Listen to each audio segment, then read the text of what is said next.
The trend is with cyclical stocks, rates higher, NASDAQ lower. This is where we're at. And we're going to continue to oscillate here between these two divergent paths over the course of the next month or so. As long as there's continuing pressure on upward rate pressure, which, by the way, is great, right? We want to see stronger economic growth. We want to see modestly higher inflation, as that's indicative of economic growth. We are going to get to a point where we need to see earnings expectations start to offset the fears on rates. And the challenge here is that as strong as the reflationary rebound is, and as much interest as there is in adding to cyclicals, and you had Stephanie Link talk Monday about 70% of her portfolio being in cyclicals, the reality is that technology, and we're going to talk about this, it's such a huge part of the indexes. And that's the challenge here, is that you can't see this, kind of coordinated lift higher until we relieve some of the pressure from this interest rate scenario.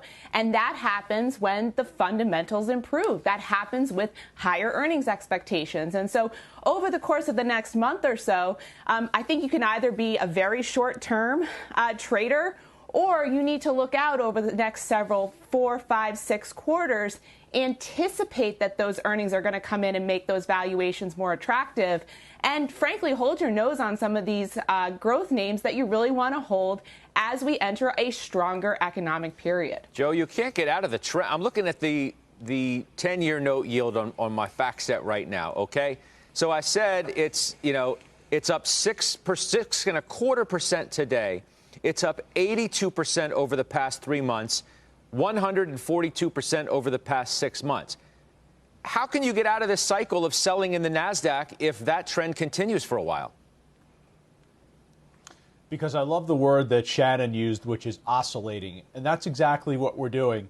So what's the difference if one game your point guard scores 35 points and the next game your center scores the 35 points? As long as you're winning the game and moving in the overall direction of the trend, that's what matters. Keep in mind, the NASDAQ has recovered much of the correction that it's already experienced. Now, you mentioned a 10-year Treasury, and I think this is what's positive about the environment as I look at the capital markets right now. On February 25th, the 10-year Treasury broke above 1.6%. At that time, the VIX was 29. This time around, the 10-year Treasury going back above 1.6, well, the VIX is only pricing at 22. So I think we're growing a little bit more comfortable with an environment, realizing that there's economic optimism. There's a lot of stimulus coming from Washington, D.C., and that's going to lead to a normalization in rates that's probably going to push it towards 2%.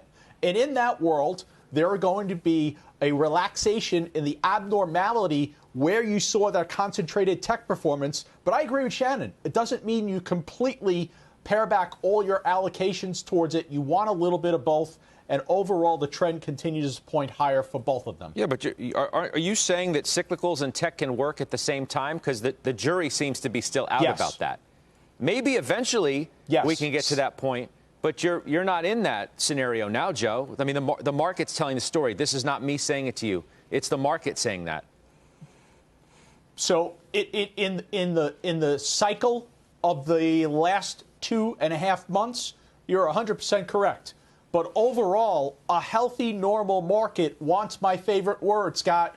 It wants dispersion. It does not. It wants the performance to be ubiquitous. It does not want to have concentrated performance, a bifurcated market of clear winners and clear losers. So I like this environment in which we're finally seeing. I like the environment that we have. What, Scott? I mean, we have tech, which is not working in an environment where rates are going up, and you're saying that's a good thing. You want to have the dispersion. Absolutely. So when you say tech is not working, okay? Yeah. A lot of the tech that's not working is the emerging technology. Scott, is Microsoft working year to date? Is Alphabet working year to date?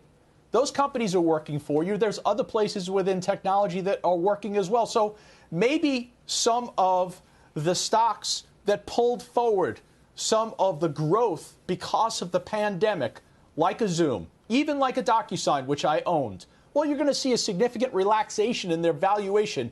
I understand that. That's normalizing the abnormal, but you still see technology is working.